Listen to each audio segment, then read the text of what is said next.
मोहम्मद बिन कासिम ने उसे अलग बिठा लिया। मैंने तुमसे एक दो बातें पूछनी हैं। मोहम्मद बिन कासिम ने कहा, मेरी अगली मंजिल भाटिया है। मैं मालूम कर चुका हूँ कि भाटिया कितना बड़ा कस्बा है और वहाँ फौज कितनी है और वहाँ के राजा का नाम कक्सा है। मुझे ये मालूम हुआ है कि कक्सा राजा दाहिर का चचाजाद भाई है। क्या तुम बता सकती हो कि वो कैसा आदमी है? क्या वो राजा दाहिर की तरह उखड़ा मिजाज है? नहीं, लाडी ने जवाब दिया। वो राजा दाहिर की तरह उखड़ा मिजाज नहीं है।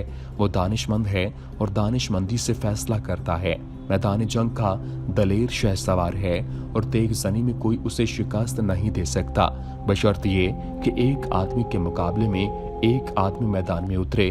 तुम्हें शायद मालूम नहीं कि कक्सा तुम्हारे खिलाफ लड़ चुका है। वो राजा दाहिर के साथ था। राजा दाहिर को कक्सा का बहुत सहारा था, मगर वो मारा गया और कक्सा अरोड़ में आ गया। तुम्हारी फौज की इत्तला मिली कि अरोड़ की तरफ आ रही है, तो कक्सा यहाँ से भाटिया चला गया। आप देख रहे हैं डेली जमील सीरीज। फातेह सिंध मोहम्मद बिन कासिम सीरीज की ये 52वीं एपिसोड है। वो लड़े बगैर कला हमारे हवाले नहीं करेगा, मोहम्मद बिन कासिम ने कहा। मेरे मुजाहिद इससे कला ले लेंगे, लेकिन खून बहुत बह जाएगा। मैं चाहता हूँ कि वो लड़े बगैर ही हमारी अताअत कबूल कर ले। अगर इजाजत दो तो मैं उसके पास चली जाऊंगी। रानी लाडी ने कहा, और उससे कहूंगी कि आखिर उसे शिकस्त ही खानी है, तो क्यों ना वो खूनरेजी के बगैर ही तुम्हारी अताअत कबूल कर ले। नहीं लाडी, मोहम्मद बिन कासिम ने कहा। वो कहेगा कि मुसलमानों का सिपा सालार बुज़दिल है कि उसने एक औरत को फतह का जरिया बनाया है। मैं तुमसे सिर्फ ये मालूम करना चाहता हूँ कि उसमें कितनी अकल है। वो अरोड़ का रहने वाला है, लाडी ने कहा। हमने देख लिया है कि अरोड़ के रहने वाले लोग अक्लमंद हैं, दयानतदार और वफादार हैं। कक्सा इन लोगों से ज्यादा अक्लमंद है। लड़ने का या न लड़ने का फैसला करेगा तो सोच समझ कर करेगा। मेरी जरूरत हुई तो मैं उसके पास चली जाऊंगी। रानी लाडी मोहम्मद बिन कासिम के कमरे से निकली तो उसके चेहरे पर मायूसी का गहरा तासुर था। वो कुछ और समझ कर आई थी, लेकिन मौर्रखों की तहरीरों से पता चलता है कि ये औरत अक्ल दानिश वाली थी, अच्छे बुरे की तमीज भी रखती थी। वो मोहम्मद बिन कासिम को आप कहती रही और बेतकल्लुफी से उसने तुम भी कहा, लेकिन उस रात उसने महसूस कर लिया कि मुसलमानों का ये नौजवान सालार जिस्म नहीं रूह है, या ये खूबसूरत नौजवान सर तपार रूहानी कुव्वत है। रानी लाडी कमरे से निकल गई और फौरन ही वापस आ गई। मुझे माफ कर दोगे मोहम्मद बिन कासिम, उसने कहा। मैं तुम्हें नापाक करने आई थी। क्या तुम मुझ पर अपना जादू चलाकर मुझे नुकसान पहुंचाने का इरादा लेकर आई थी? मोहम्मद बिन कासिम ने पूछा। वो क्या तुम ये उम्मीद लेकर आई थी कि मुझ पर अपना ये हसीन आसेब तारी करने में कामयाब हो जाओगी?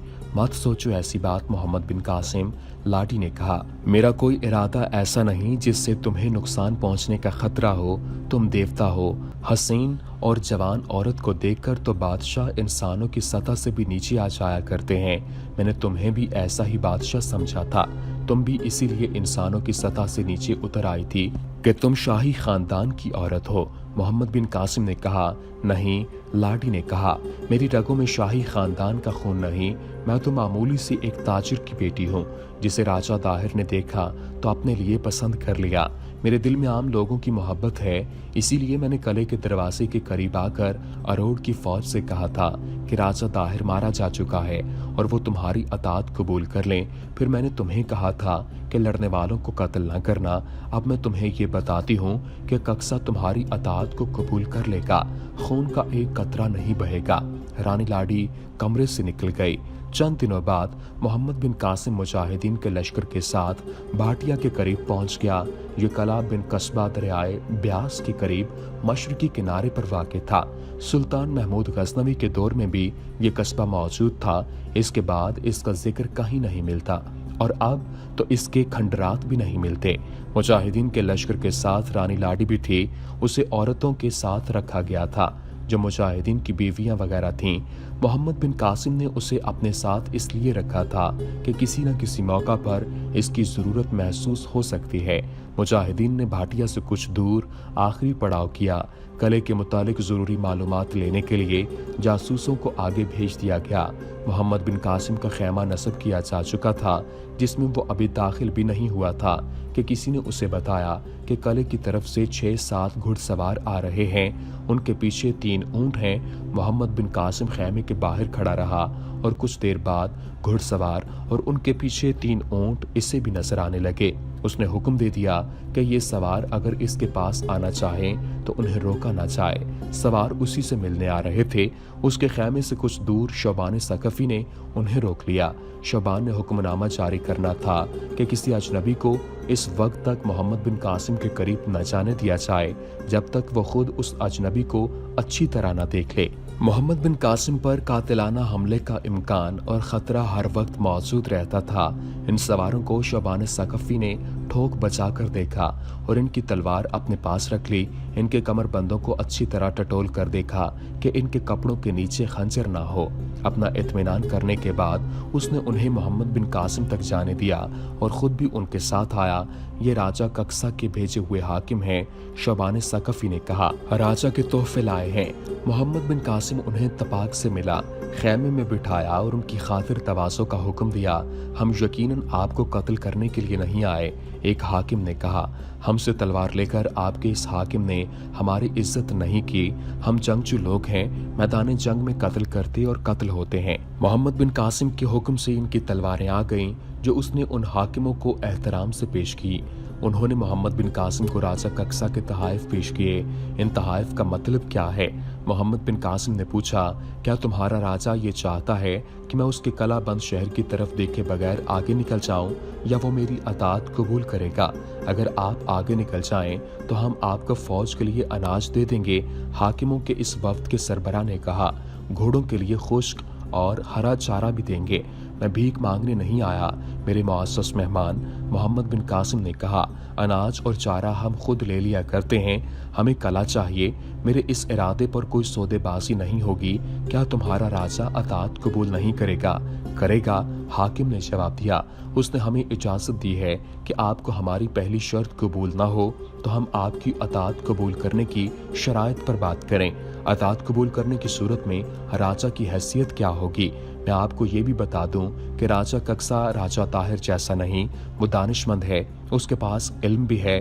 फौज के हाकिमों ने उसे मशवरा दिया था कि आपका मुकाबला किया जाए और कला इस सूरत में दिया जाए जब कोई फौज जिंदा न रहे। लेकिन राजा ने जो फैसला सुनाया उसने हम सब को हैरान कर दिया। क्या आप लोग भी लड़ने के लिए तैयार थे? मोहम्मद बिन कासिम ने पूछा। आप एक जंगजू कौम की सिपा सालार हैं, वफ्द के सरबराह ने जवाब दिया। अपने कले के दिफा में लड़ने को आप जुर्म नहीं कहेंगे। दुश्मन का मुकाबला कोई गुनाह नहीं। ये भी सोच सिपा सालार, हमने राजा का नमक खाया है। राजा ताहिर ने हमें रुपए दिए हैं, इस धरती ने हमें इज्जत दी है, अनाज और पानी दिया है। हम लड़ने के लिए क्यों तैयार ना होते? क्या आप अपने इन हाकिमों को अच्छा समझेंगे जो लड़ने से मुंह मोड़ेंगे? बेशक आप सच्चे और वफादार हैं। मोहम्मद बिन कासिम ने कहा, राजा कक्सा ने आपको लड़ने से क्यों रोक दिया है? वो दानिशमंद है, सरबराह हाकिम ने कहा। उसने कहा कि मैंने मुसलमानों को मैदान में लड़ते देखा है, मैंने ताहिर को गिरते और मरते देखा है, मैंने हाथियों को मुसलमानों के हाथों लहू लुहान हो होकर भागते देखा है। उन्होंने दीबल और नैरून ले लिया है, सेविस्तान और बरमनाबाद ले लिया है, वो भाटिया भी ले लेंगे। अरबी सालार राजा कक्सा ने कहा कि ये जानते हुए कि हम आखिर मारे जाएंगे, इन सिपाहियों को इसलिए मरवा देना कि ये हमारा दिया खाते हैं और हमने उन्हें लड़ने और मरने के लिए पाला पोसा है। अक्लमंदी नहीं, ये जुल्म है। और जब दुश्मन फातेह बनकर शहर में दाखिल होगा तो वो अपना नुकसान शहर के लोगों से पूरा करेगा। एक एक जान के बदले 20-20 जाने लेगा। शहर की नौजवान लड़कियों को माले गनीमत में शामिल करेगा। रियाया के जान माल और इज्जत की हिफाजत राजा का फर्ज है। उसने कहा कि राजा देख रहा है कि वो रियाया को दुश्मन से सिर्फ इस तरह बचा सकता है कि अपना राज दुश्मन के हवाले कर दे, तो उसे ये कुर्बानी देनी चाहिए। हम जहां लड़ सकते थे वहां इस उम्मीद पर लड़े कि दुश्मन को भगा देंगे। अब हालात कुछ और हैं। मैं आपके राजा की कदर दिलो जान से करता हूं। मोहम्मद बिन कासिम ने कहा, वो दानिशमंद आदमी है। इस्लाम में इस आदमी का दर्जा बहुत ऊंचा है, जो अल्लाह के बंदों के मालो अमवाल, जान और इज्जत को अपने रुतबे पर कुर्बान न करे, बल्कि अपना रुतबा जाहो जलाल अपनी रियाया पर कुर्बान कर दे। क्या ये बेहतर नहीं होगा आपका राजा मेरे पास आ जाए, उसके रुतबे का पूरा ख्याल रखा जाएगा।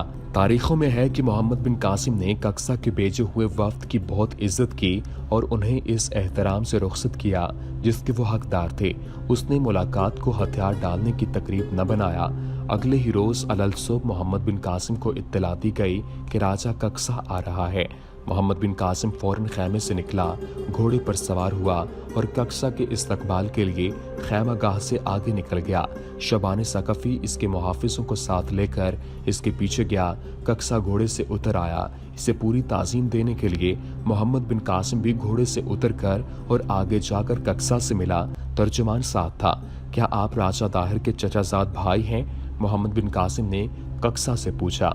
मैं उस पर फख्र तो नहीं कर सकता कि मैं राजा ताहिर का चचाजाद भाई हूँ, कक्सा ने कहा, लेकिन मुझे इस पर फख्र है कि मैं उससे बिल्कुल मुख्तलिफ हूँ। मुख्तलिफ से मुराद ये नहीं कि वो बहुत दलेर था जिसने आपकी अतात कबूल नहीं की, और मैं बुज़दिल हूँ कि बगैर लड़े आपकी अतात कबूल कर रहा हूँ। मैं आपकी कदर करता हूँ, मोहम्मद बिन कासिम ने कहा और इसे अपने खैमे में ले आया।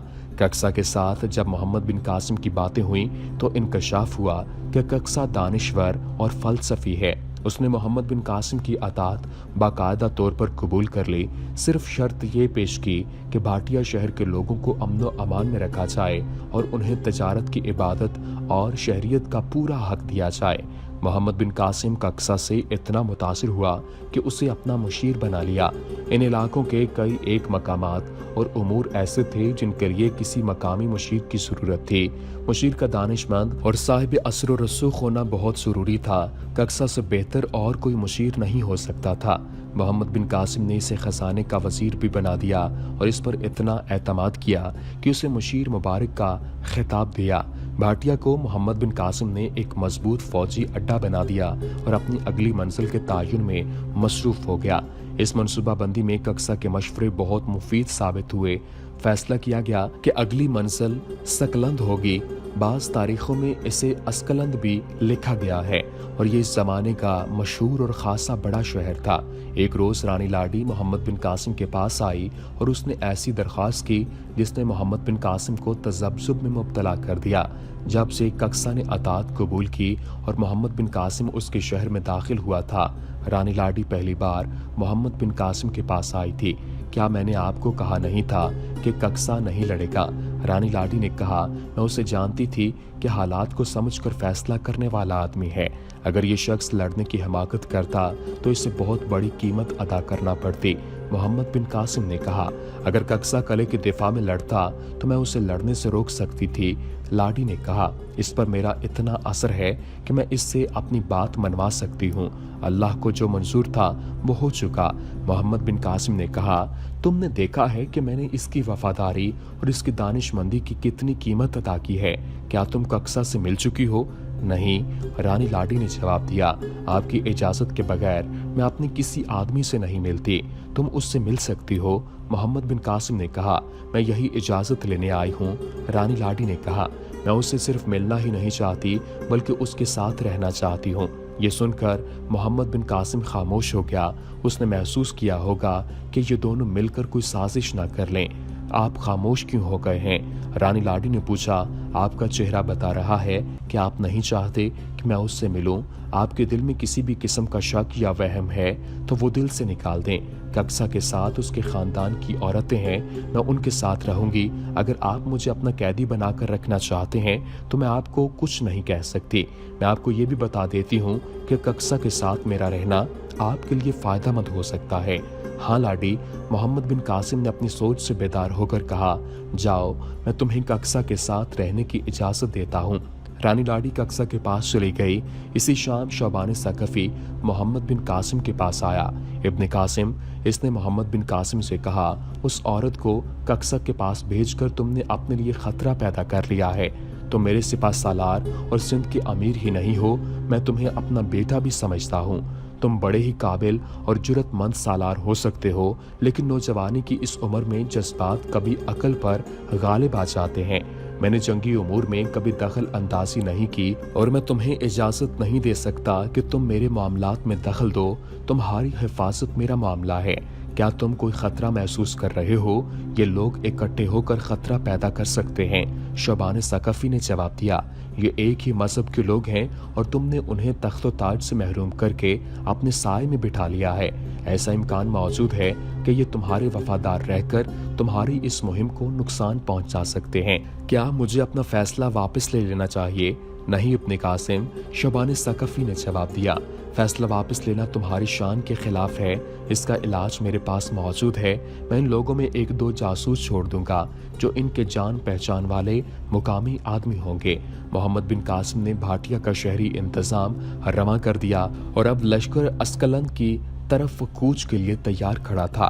पहले कहा जा चुका है कि इस दौर के कई शहर और कस्बे सफाई हस्ती से मिट चुके हैं, इसलिए फासलों का तायुन करना मुमकिन नहीं। आज अस्कलंद भी मौजूद नहीं।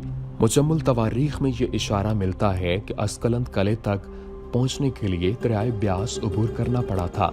लश्कर के कूच से पहले हरावल दस्ता रवाना हुआ करता था, जिसे मुकदमतुल जैश कहते थे। अब लश्कर के कूच से पहले हरावल दस्ता मुंतखब किया गया। उसके साथ जाने के लिए कक्सा ने अपने आप को पेश किया। वो इन इलाकों से वाकिफ था, इसलिए मोहम्मद बिन कासिम ने उसी को इस दस्ते की कमान दे दी और इसके साथ अपना एक सालार जायदा बिन अमीर ताई भेजा। कक्सा बड़ा अच्छा रहनुमा साबित हुआ। कई रोज बाद जब वो दरिया ब्यास के किनारे इस मुकाम पर पहुंचा जहां से दरिया उबूर करना था, उसने मुकामी माहीगीरों से कश्तियां ले लीं। जब मोहम्मद बिन कासिम अपने लश्कर के साथ वहां पहुंचा तो हरावल दस्ता कश्तियों को रस्सों से बांध चुका था। अब इन कश्तियों को एक पुल के तौर पर दरिया में डालना था। लश्कर जो ही पहुंचा, रस्सों से बंधी हुई कश्तियों को दरिया में डाल दिया गया और कश्तियों का पुल बनाने वाले आदमी दरिया के पार चले गए और रस्सी दूसरे किनारे पर बांध आए। इधर लश्कर दरिया उबूर कर रहा था। उधर कले में ये खबर हवा की तरह फैल गई कि मुसलमानों की फौज आ गई है। कलाबंद शहर में नफसा नफसी और अफरा तफरी फैल गई। इस कले में पहले ये खबर पहुंची थी कि अरब की फौज तूफान की तरह आ रही है और इसके आगे कले घास फूस की झोंपड़ियों की तरह उड़ रहे हैं। कले का हाकिम सुहेरा था, जो जिद का बड़ा ही पक्का और खतरनाक हद तक दलेर आदमी था। उसने अपनी फौज और शहर के लोगों को हिरासा नहीं होने दिया था। शहर के चंद एक सरकर्दा आदमी सुहेरा के पास गए और उसे कहा कि उन्होंने कले की दीवार पर जाकर मुसलमानों के लश्कर को देखा है और ये लश्कर बहुत ज्यादा है। तुम लोग चाहते क्या हो? सुहेरा ने पूछा। और तुम खौफो हिरास से मरे क्यों जा रहे हो? हम अपने बच्चों और अपने माल की सलामती चाहते हैं।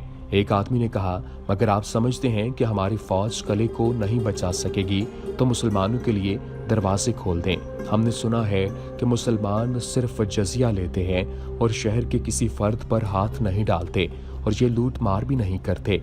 अरब की फौज बड़ी जबरदस्त फौज है महाराज। एक और आदमी ने कहा, शहर पर पत्थर और आग बरसाती है। इसने दीबल और अरोड़ के कले सर कर लिए हैं और हम इसका मुकाबला किस तरह कर सकते हैं? फातिह सिंध मोहम्मद बिन कासिम सीरीज का सिलसिला जारी है। इससे आगे क्या हुआ वो आपको अगली एपिसोड में बताएंगे।